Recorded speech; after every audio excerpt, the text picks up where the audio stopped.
शालिग्राम यहीं तो रखा था मैंने, कहाँ गिर गया, कहाँ चला गया? मैंने तो यहीं रखो तो।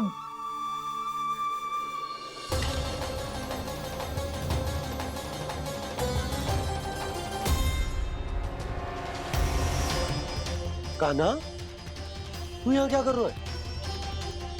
शालिग्राम देखो तूने?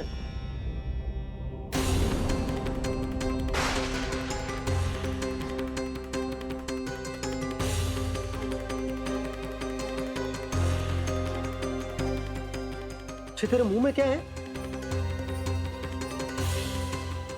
कान्हा, कहीं तूने शालिग्राम मुंह में तो ना ले लियो? हे नारायण, क्षमा करना, अबोध बालक।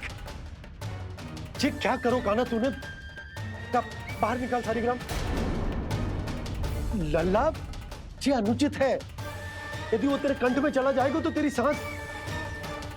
लल्ला, ला बाहर निकाल। अच्छो बालक है ना तू? हाँ? ला।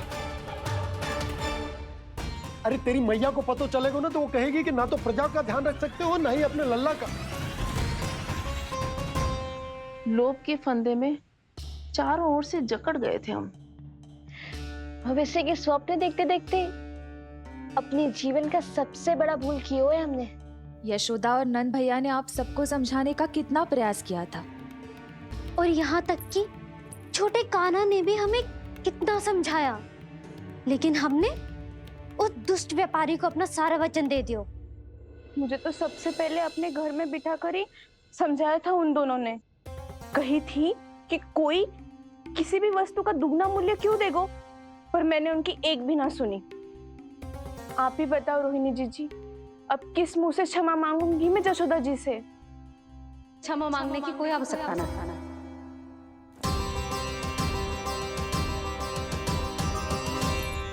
महत्वपूर्ण बात तो ये है कि तुम सबको अपनी भूल का आभास होगा और उसका पछतावा भी। पर अब तो बहुत देर हो गई है जशोदा जी, अब क्या होगा? जिस सुनहरे भविष्य के लिए हमने उस कपटी व्यापारी के सामने अपने नारायण के नाम का वचन दिया था, उसने वही भविष्य लेके राजा कंस के पांव के नीचे रख दिया है। संतुष्ट सुखी जीवन जी रहे थे हम। बछड़ों को उनके भाग का दूध मिलता था। हमारे बच्चे जितना चाहे दूध दही माखन खाते थे। अब उनके मुंह का निवाला छीनकर उस दुष्ट कंस को देना पड़ेगा चिच्ची। ना, नारायण की कृपा से तेरी जसोदा जिज्जी के पास गायों की कमी ना है। मैं अपने घर का सारा गोधन पूरे गांव के साथ बांटूंगी। किसी भी बालक के मुंह से निवाला ना छिने को। नारायण की कृपा से गोकुल का एक भी प्राणी वंचित ना रहेगा। हाँ नहीं तो देख कान्हा, बाबा का कहना मान ले। कान्हा, तुझे नारायण की सौगंध है, वो शालिग्राम मुझे दे दे।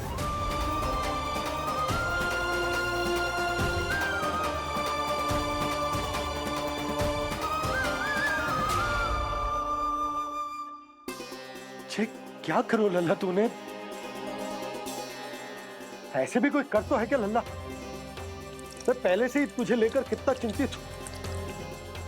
अच्छा पता है तुझे? क्षमा करना प्रभु।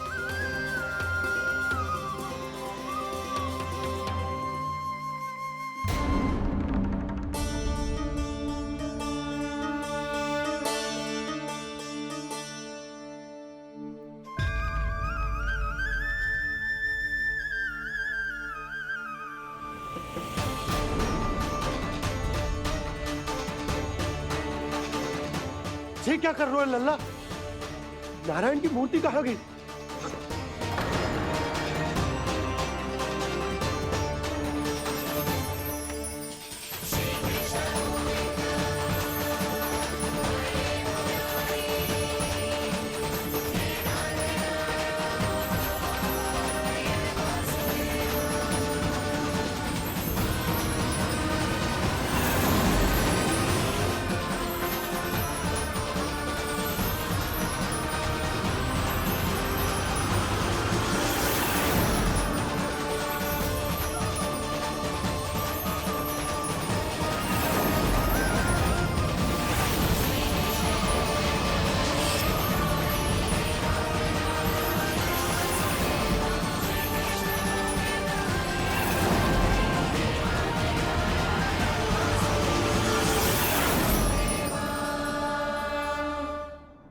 मैंने ना कान्हा के मुंह में फिर से ब्रह्मांड देखो है।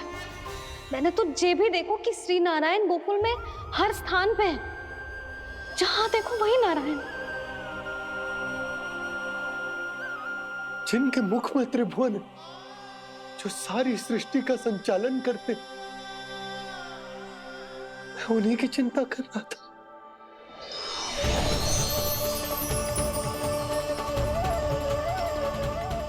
प्रभु,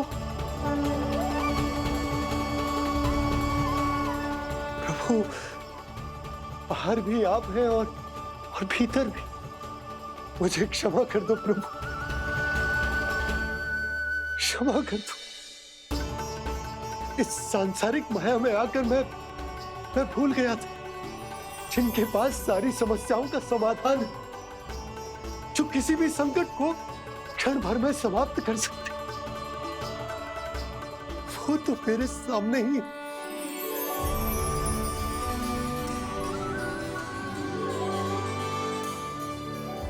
समस्या कैसी भी क्यों ना हो, चिंता समाधान नहीं, बाधा होती है।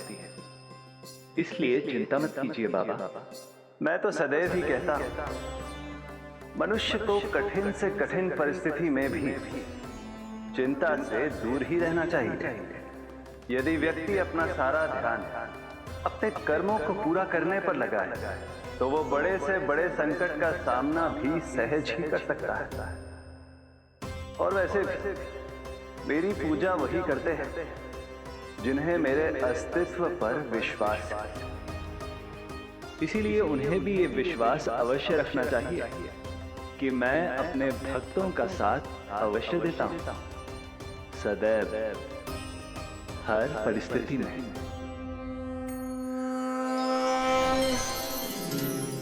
मैं आपके साथ ही हूँ बाबा।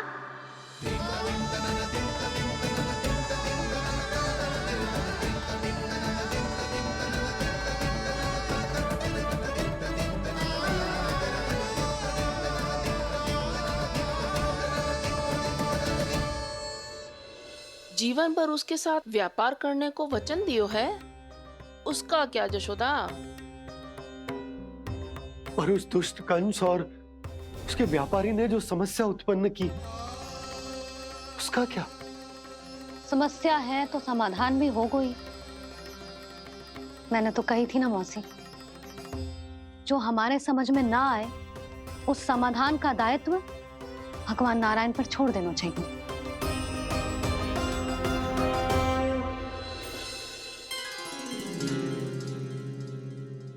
ये देखो,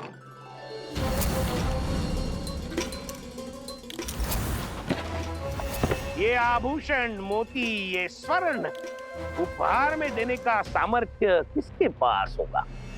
कंस महाराज, तुम देख लेना, मैं इस घर को महल बना दूंगा, सब झटक लूंगा। कान्हा, तुम तो अंतर्यामी हो, सब जानते। बताओ ना, कैसे मैं गोकुलवासियों की सहायता करूं? कोई उपाय सुझाओ। तुम्हारी ये रहस्यमयी मुस्कान बता रही है कि तुम्हारी लीला पहले से ही आरंभ हो चुकी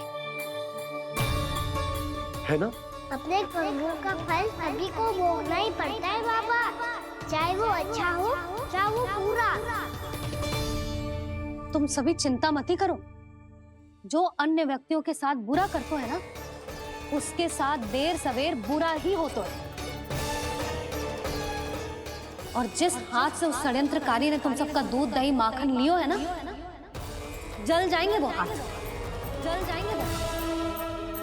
दोनों पिता पुत्र का इसी से स्वागत करूंगा।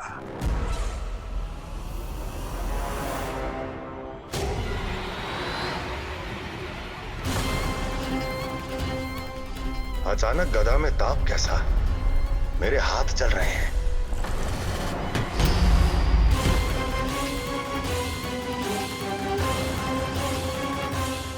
और वो व्यापारी जो तुम सबके शांत जीवन में भूचाल बन के आओ है, स्वयं शांति से थोड़े ना बैठ पाएगा।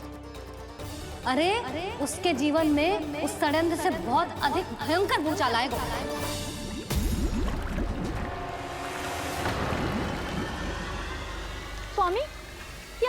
बोलने लगा?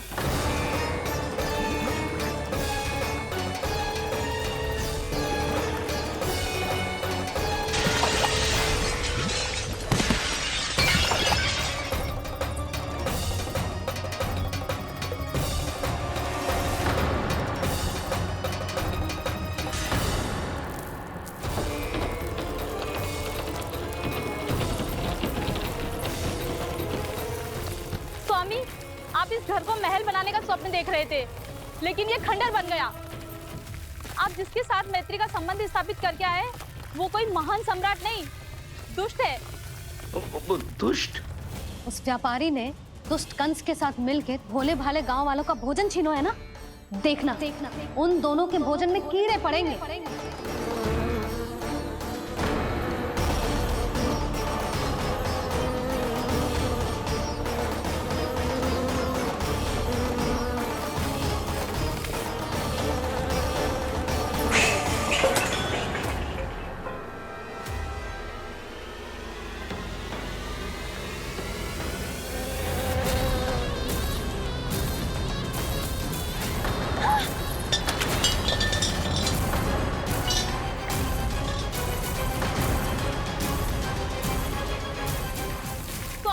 घर गया, जीविका का साधन गया, अब क्या जाएगा हमारा जीवन?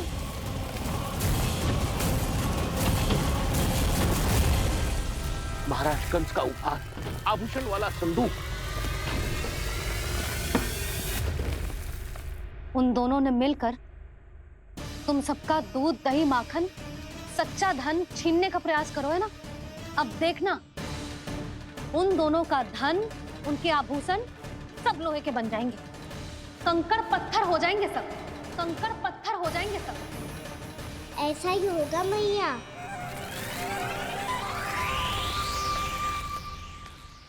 मेरे ग्राहक। लेकिन स्वामी, ये इतने क्रोध में क्यों दिखाई दे रहे हैं?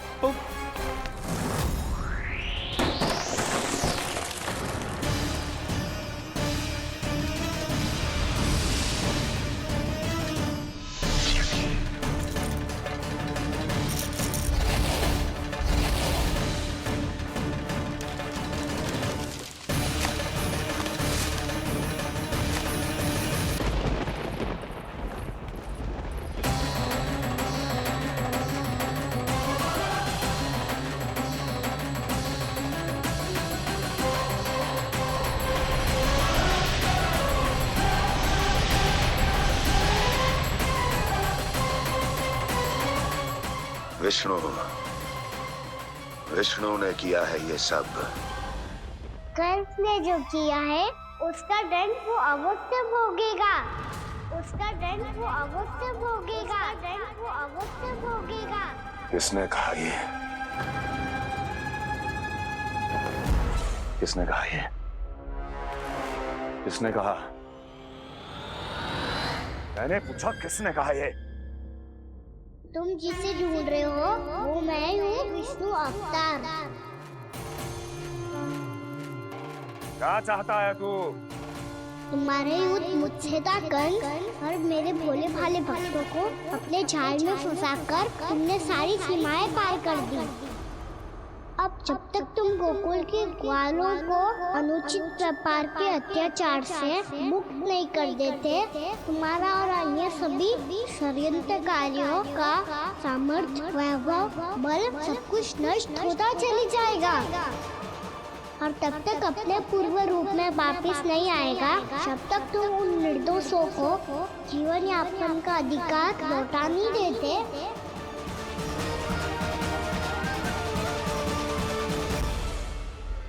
महाराज, दूध, दही, माखन सब कुछ पूरी तरह से सड़ गया है। महाराज, सारा अनाज, फल और सब्जियां सब नष्ट हो चुकी है महाराज। महाराज, महल का सारा पेयजल दूषित हो चुका है। छल है ये। ओ विष्णु अवतार हमें अपने माया जाल में फंसा रहा है। ऐसी सड़ी हुई मिठाइयां मैंने आज तक नहीं खाई हैं। खोए की नहीं, पत्थर की बनी है ये, उससे भी कड़ी है तुम्हारी ये मिठाइयाँ। आज के बाद कभी मिठाई नहीं लेंगे। जो बुरे कर्म करते हैं उनके साथ बुराई होता है, और अच्छे कर्म करने वाले को अच्छाई मिलती है। आप अपना कर्म कीजिए बाबा, आपकी चिंता अपने आप दूर हो जाएगी। और हाँ बाबा, शीघ्र ही आपको एक बड़ा डिनर लेना होगा। स्मरण रखिएगा, जो होता है वो अच्छे के लिए होता है।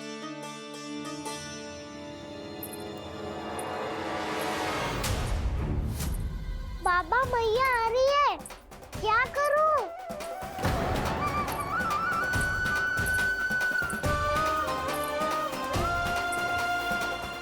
कछु सुझाव दो ना बाबा, जिससे मैया मुझे ऐसे नहीं देख पाए।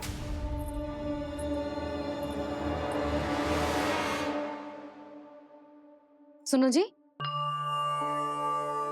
आपने पुकार लगाई थी क्या?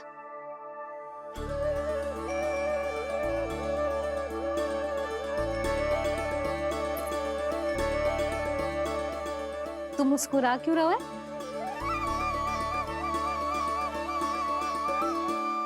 और आप भी बदले बदले से दिख रहे हो। पूजा करके तनिक शांति मिली ना? शांति ही नहीं यशोदा, प्रभु नारायण ने मुझे समस्या को समाधान भी दे दिया। मैं बस अपना कर्म करूंगा। कल कंस से मिलने मथुरा जाऊंगा मैं। उस दुष्ट अत्याचारी से मिलने जाओगे आप? ना ना, मैं आपको उससे मिलने ना दूंगी। देखो ना आपने कैसे हमारे गांव वालों को फंसाओ है उसने। अवश्य ही आपको भी उसी उद्देश्य से बुला रहा है। आप मुस्कुरा रहे हैं प्रभु? कुछ देर पहले ही तो मैया सभी को मुझ पर अर्थात श्री नारायण पर विश्वास करने की सीख देकर आई है। अब देखो स्वयं भी चिंता करी है ये। चिंता मत ही करो यशोदा, मुझे श्री नारायण किसी भी जाल में ना फंसने देंगे। वो तो यही है हमारे साथ। यही है, इसका क्या अर्थ है जी? तुमने कही थी ना कि तुमने उन्हें हर जगह देखो, हमारे घर में, गोकुल में। तो इसीलिए तुम चिंता ना करो, मुझे अपना कर्तव्य करने दो। कल भोर होते ही मैं मथुरा निकल जाऊंगा। पता तो चले वो हमसे चाहतो क्या है।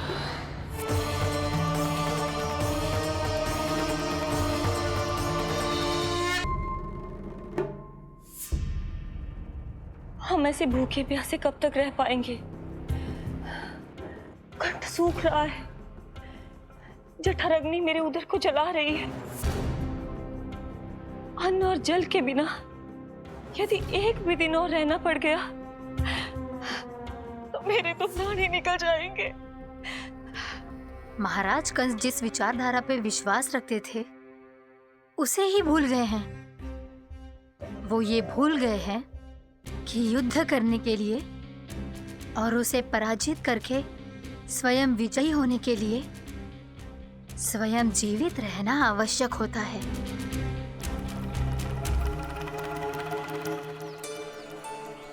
प्रभु ने जो दृश्य मुझे दिखाए, किस बात का संकेत थे वो?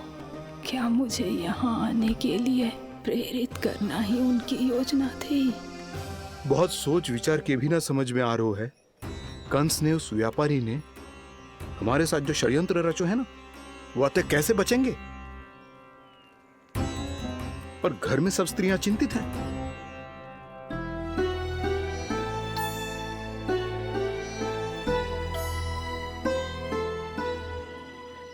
सुनो भाई सब लोग, नंदराज ने निर्णय लियो है कि वो इस बार कंस से मिलने अकेले ही जाने वाले हैं।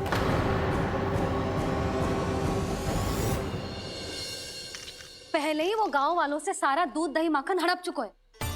अब आप और मटकियां क्यों ले जा रहे हो उस दुष्ट के लिए? यशोदा, वो दुष्ट है, अत्याचारी, पर है तो हमारे महाराज ही ना। वैसे खाली हाथ थोड़ी ना जा सकते हो। तुम अपना ध्यान रखना। सुनो जी, मुझे पता है कि मुझे श्री नारायण पे विश्वास रखना चाहिए, बल्कि मैं भी तो यही समझा रही थी इन गोपियों को। पर पता ना क्यों मुझे लग रहा है इसके पीछे उसका कुछ बहुत बड़ा षड्यंत्र है। ना तो आपको अकेले क्यों बुलाता वो? मैं जानता हूं यशोदा, उसने मुझे क्यों बुलाया, पर मैं तुम्हें ना बता सकता। मैं ना चाहता हूं कि तुम चिंता करो।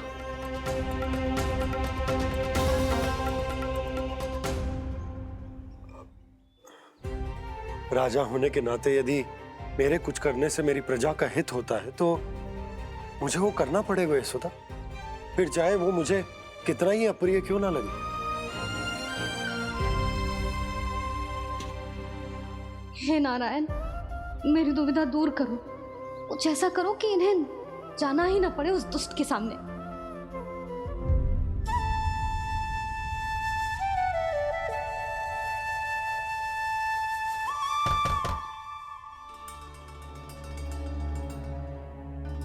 जी इतनी सुबह कौन हो सकता है?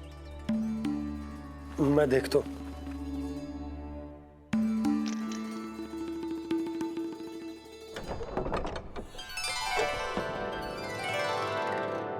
पूर्णामासी आप? यशोदा?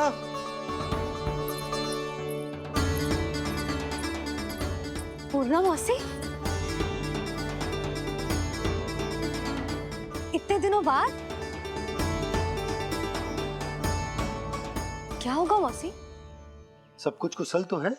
मैं तो बस इतना जानती हूँ नंदराज, ये लोग आपसे मिलना चाहते थे। कौन?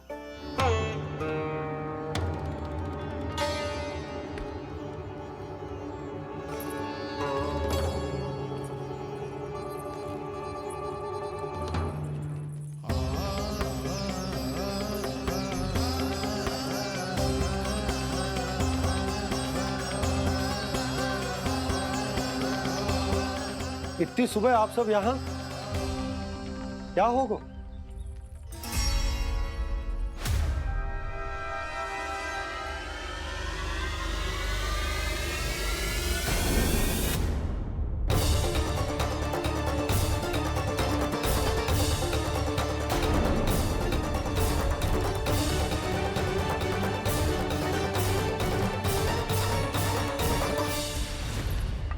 हमारे भोले भाले गोकुलवासियों को फंसाने के बाद यहाँ आने का साहस कैसे करो तूने? यशोदा! पूछो जी, पूछो इससे, ये क्या करो यहाँ?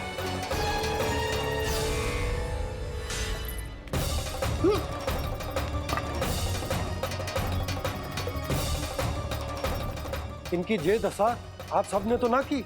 नहीं नहीं, इनमें इनका कोई दोष नहीं है। हमारा बस चलता तो इससे भी बुरी दशा करते। ये सब तो मेरी करनी का फल है नंदराज।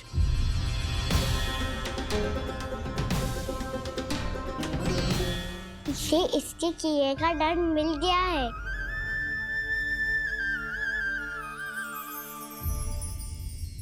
मुझे क्षमा कर दीजिए नंद महाराज, बहुत बड़ी भूल हो गई मुझसे। मैंने इन सब गांव वालों को फंसाने का षड्यंत्र महाराज कंस के कहने पे किया था। वही मेरी भूल थी, मुझे क्षमा कर दीजिए महाराज। बहुत शीघ्र बुद्धि आ गई तुम्हें। मैंने आप सबको लोभ के चाल में फंसाने का प्रयास किया। सच तो ये कि मैं स्वयं लोभ में ग्रस्त था। सब कुछ अधिक से अधिक धन के लिए किया था मैंने। सब कुछ खो दिया। मेरा भोजन सड़ गया, मेरी मिठाई में कीड़े मकोड़े पड़ गए, मेरे स्वर्ण आभूषण मोती सब कंकड़ पत्थर बन गए। अवश्य इसका कोई नया छल है जे। नहीं नहीं नहीं नहीं, मेरा कोई छल नहीं है, मैं सत्य बोल रहा हूं। मैंने कही थी ना, श्री नारायण हमारी सहायता अवश्य करेंगे। दुष्ट और अत्याचारी का दूत बन के आया था ना, ये तो होना ही था। स्वयं श्री नारायण ने न्याय करो है हमारे साथ।